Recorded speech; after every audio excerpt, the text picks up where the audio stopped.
Gentleman from Minnesota. Thank you, Mr. Speaker.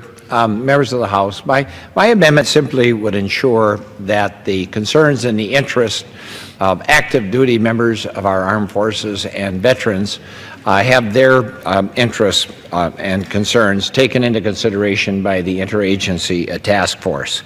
The simple truth is that there's a greater need and use of opioids among active duty and veterans of our armed forces simply because of the many serious accidents and injuries that they incur in combat and in training.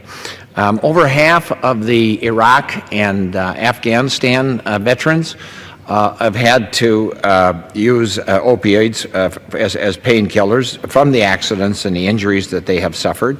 That's well over 500,000 of our finest and bravest citizens here in this country, and an 80% increase in its use over the last decade.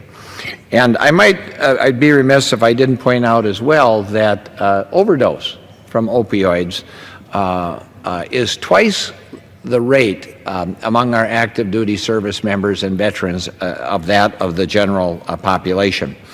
And also, I'd be remiss if I didn't point out that because of problems that we have been seeing in the Veterans Administration, with veterans having a difficult time sometimes getting appointments to get their prescriptions filled, they have been tragically forced to go to alternative street measures, including heroin, with disastrous consequences for our soldiers and our veterans. So our veterans, our men and women of the armed forces deserve better. This is a growing problem, a growing concern, and my amendment would simply require that they be represented on this interagency task force so that their interests, their concerns can be properly reflected and reported in the findings and the results of this interagency task force. With that, Mr. Speaker, I'll yield to our majority leader over here at the moment.